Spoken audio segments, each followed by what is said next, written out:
You are a strong woman. You're beautiful, inside and outside. You can do all things through Jesus Christ who strengthens you. I have your back. These are some of the most important words every little girl, every little boy want to hear from their parents. What happens when you don't hear them? Let me introduce you to little Peris. See, I was born in a polygamist family. I'm a firstborn of my mother. We're 5. And I am fourthborn of my father. We're 12. I guess my dad was going for football team. We had to be 12. I can make fun of this now, but growing up in this family, it wasn't funny. See, I felt like I was always in competition, competing for my dad's love and his attention. See, having 3 families, and you have to work for a living, it meant most of the time, Dad wasn't there. And when he was there, emotionally, not available. In this family, we were supposed to just be seen and never to be heard. Dad was the most dominant person, and what he said, we did. No question asked. Just do. I mean, this was demonstrated very well by my 3 mothers. As a matter of fact, most of the time, we felt like they were more afraid of Dad than we were. Well, I started having identity crisis. Who was I to emulate? Was it my mom who got married as a third wife and over 10 years younger than my dad, and she had me as a teenager? Who? Was it my stepmom A or B? Well, was it my older half-brother and sister? Who was I supposed to look up to? Dad is not available. I'm a little girl who need dad applause, but he was never there. Who? Honestly, I suffered self-esteem. I needed to hear it from my father. You're beautiful. You're loved. But he wasn't there. Well, time came. I went to school. And I started to hear other children narrate about their family life. I mean, one kid would say how in the evening they would sit down together and have dinner as family, how their dad would help them with homework, how on the weekend they did fun together as family. I wished this was my family. Honestly, I played God sometimes and asked, God, can I be adopted in one of these families? I longed to be loved. My mom did it in her own way, the way she knew how. But if you are a daughter or you have daughters, I'm sure you will testify to this. Until your dad validated, you feel like there's something missing, like it's not true, like your mom is just trying to battle it up, you know? So I honestly continued with suffering, self-doubt, low self-esteem, and wished my dad would just one day have time for me. I even faked being sick just to have a day with my dad, but it never happened. Well, that's when I realized the dynamic of my family were different than other families. As fate would have it, I finished high school, and I begged my family to go to school in UK. They didn't have money, but I said to my father, if you could just pay for my ticket, I'll figure the rest out. I left, and I went to UK. Guess what? I met the love of my life. I mean, he was tall, dark, and handsome. The little girl who was craving for her daddy's attention, she couldn't believe that she had this gentleman who was like, Peris, what's your favorite color? What's your favorite food? I want to know everything about you. You're the most beautiful things that has ever happened in my life. You're gorgeous. Your big eyes. Wow. I swear, I thought I died and woke up in paradise. Somebody pinch him now. Is this happening? I mean, that's all I wanted to hear growing up. I just wanted somebody to tell me I was beautiful, you know? And now there's this gentleman telling me all these things. I was in love, you all. I was in love. And I started feeling, oh my God. I started walking tall. You should have seen me. The walk changed. I was timid. You see, I'm tiny. I was always walking like this. And then I would smile a lot to fake my pain. Now, I started really walking tall. Years passed, and 2 years later, I found out I was pregnant. Oops. I was so scared and afraid. What have I done? I'm supposed to be my mother helper. She didn't go to school. Am I going to end up like her? Will I be married just because I got pregnant? Remember, my mom was a teenager when she had me, and she got married as a third wife for me. Will I make the same mistake? I was confused, and I was sad and mad with myself. How can I allow this to happen? Well, in this mix of feeling, my then boyfriend was right there. We've just received the news, and I want you to figure this out. Honestly, imagine this. He was doing his happy dance. I'm going to be your daddy. I'm going to be your daddy. And he won't stop. And I wasn't having it. I was not having any of that party. I wasn't ready to be a mother. Neither was I ready to be somebody's wife. I had goals. He honestly asked me for his hand in marriage. Guess what? I said no. I declined. Oh my God, this little girl who wanted attention, now she has all the attention she needs, and she says no. I needed to be sure that he wasn't just marrying me because of his daughter, that he was marrying me because he loved me, So I said no. Exactly 1 week before Christmas, our little girl was born. And on that Christmas Eve, my then boyfriend asked me one more time, will you be my wife? This time, he was actually speaking to me and to our daughter, making promise to our daughter that I'll always be there for you. I'll always love you. And I'll always be the man you want me to be. I'll be your first love. He's making all these promises to my daughter and to me. And I was like, wow, he really loves me. He loves his child. That's all I wanted when I was growing up. I wanted a man who was there for me. My dad, any dad supposed to be every little girl first love. That is where you learn. I was excited. He just don't love me. He loved my baby. Yay. I said yes with excitement. I will be your wife. Yes, yes, yes. Well, together, we decided to call our families and break the good news. We started with my mother and my dad.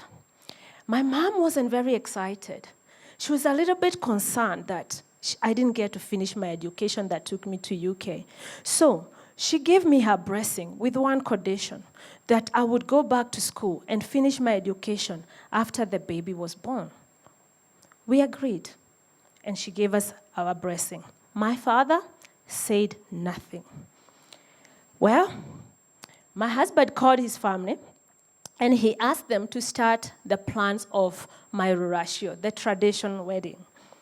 They were excited. And me and him, we started our wedding plans in UK with the help of our friends and family there. Now, my in-laws tried a couple of times to visit my family, but every time the meeting was arranged, my father would cancel it last minute with no explanation. Nobody knew what was happening. This went on, and by this time, my husband and I had sent home everything we needed for them to prepare for the wedding and to make sure that all my parents, my sibling, came for my wedding. So we continued with our wedding plans. The wedding day came. I was excited, waiting to see and receive my family in UK. But instead, that very morning, I received a fax. Yes, I said it. I'm that old.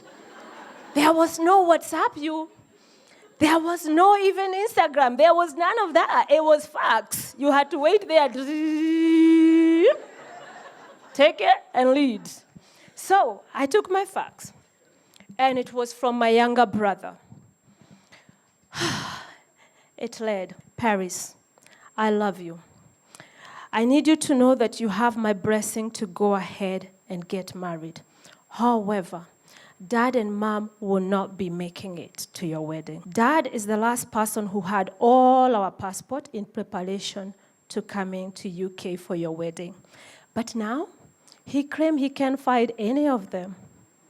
I'm sorry. I don't know to explain what I felt that morning. I mean, this was my biggest day. I wanted my dad. I wanted him to be my hero for once, not for my mother, not for my siblings, the 12 of us, just me. I have done everything the way I know how. Remember, I loved my dad. All I wanted is to make him happy. And now he's missing on my big day. I cried. I wept. And in the mix of that, I just said a prayer. I asked God for wisdom and understanding. And more importantly, for the strength to go ahead and get married to the love of my life. I did exactly that. My uncle walked me down the aisle, and I started my happy ever after with my love. Years passed by, confused with a lot of questions in our head. We decided to come to Kenya and visit both our families. We landed in Nairobi at my mother-in-law's house. And that evening, when we were having dinner, my husband decided to ask his mother, "Mom, just how far have you gone with Peris Mbuthia? More importantly, why didn't you all come to our wedding? What happened? We sent everything, including ticket money. What happened?" She didn't utter a word. She got up, she went to her bedroom, and she came right out with a letter. And she handed this letter to me and my husband, and she said, "Read it, both of you." We opened the letter with excitement. Sure enough, it was handwritten by my father. And it went something like this. His name, "I do not wish for my daughter to get married to your son. See, my daughter was raised well, and I don't think your son is the right person to marry her." The letter was very long. I didn't want to read the rest of it. By this time, I was ashamed. My heart was breaking in a million pieces, and I was wondering what's going on in my husband's mind right now. More importantly, what is his mother feeling like? What was she feeling like, thinking that her son was getting married to a family that didn't want him in the first place? I can't explain how I was feeling that particular moment. But all I knew to do is to beg my husband that, "Please, I come from Nanyuki." I asked him, "Can we still please go tomorrow and see my family? I am very sure when my father see how happy I am and how in love we are, he sure will change his mind." My husband said, "Okay." We packed and left to Nanyuki. When we got home, we were welcomed very well by my mother and my sibling. To be quite honest, some of my half-brothers and sisters were there. We had a good day. We ate together. We had fun. Dad wasn't home. He was away on business. But that evening, he got home. And when he came, he said he wanted to have a family meeting. So he asked us to gather together, excited that we were going to be welcomed home in a big way. I gathered everybody together. We sat down, waiting for the big news. And he started the meeting by calling my middle name. He said this, "Mbuthia, ask your husband to excuse us. We are about to have family meeting, and he's not part of the family."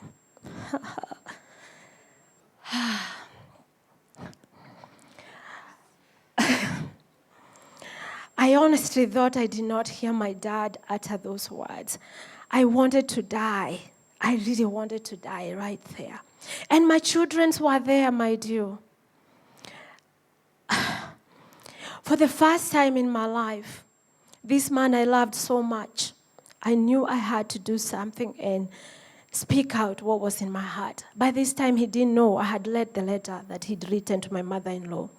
I got up and I looked straight into my dad's face and I said, if he leave, I leave. He is my family. Before I could continue saying what was in my heart, my mom, for the first time in my adult life, I see her get up and she stood up to my dad. She said, nobody is going nowhere. We are all family. He is family. Please continue with what you wanted to tell us. I've never seen my dad so angry. He was mad. And all the anger was directed to me. I didn't know what I've done wrong. He goes, look what you've done now. You have disrespected me in front of my whole family. And you've infected your mother with your rude behavior. Get out of my house. Get out. I got up and I said, I was confused. And everybody by this time all my siblings, everybody's crying. My mom is screaming. And I'm wondering what's going on in my husband's mind, my children.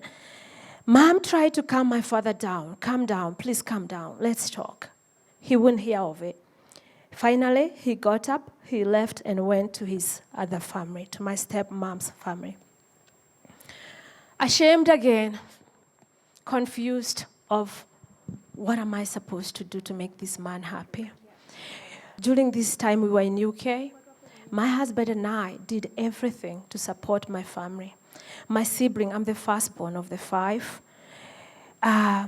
So anything that was needed for education, my husband and I sent home.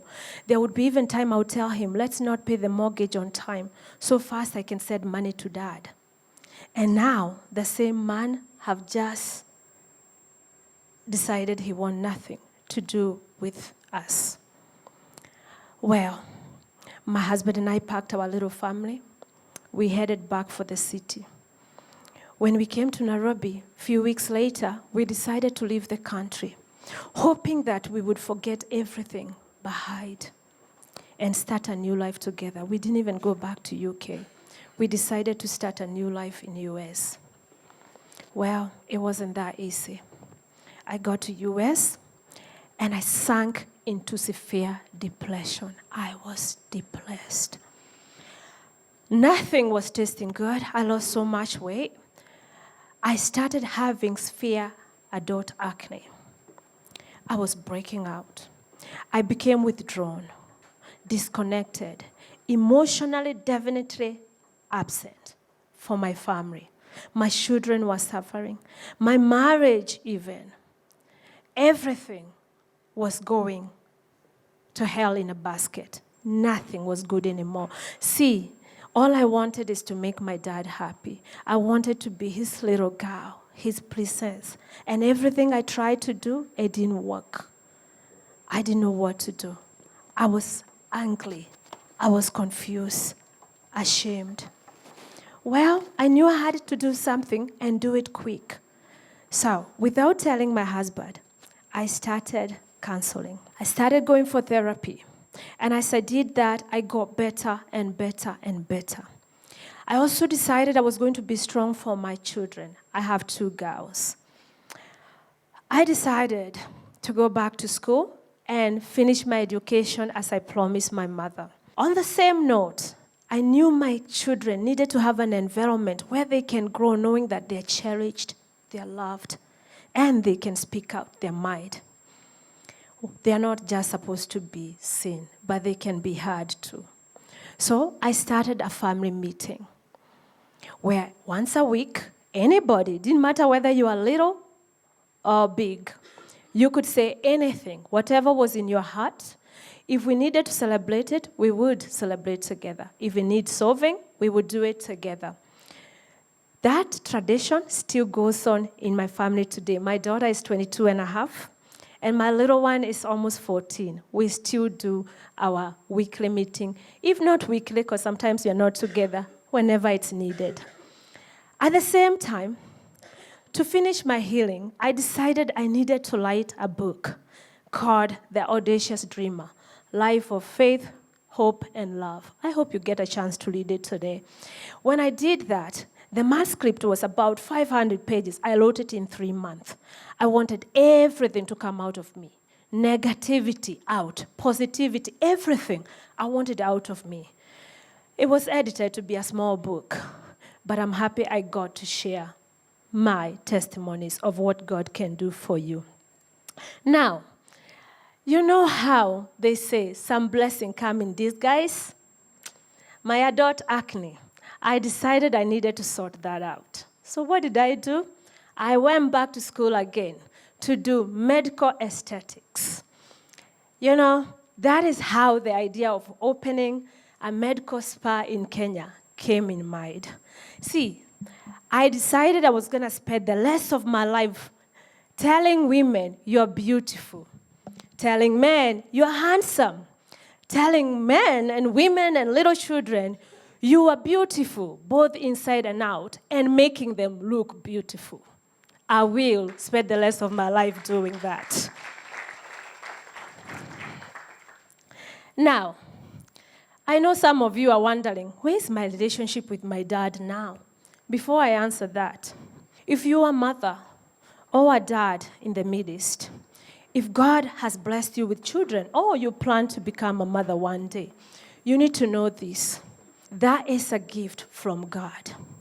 And the power to build or break their spirit is in your hands. Sometimes we are so busy trying to become CEO of companies, but nobody is becoming CEO of our home.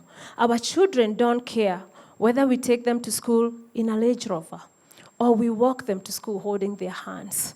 What they really care is that when they speak to you, you really are listening, that you love them, that you got their back, not when it's convenient for you, but all the time you have their back.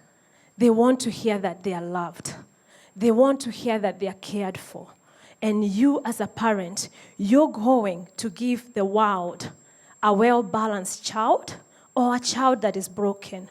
Because believe it or not, childhood trauma stay with you in your adulthood. And most people will be affected health-wise because of their childhood trauma.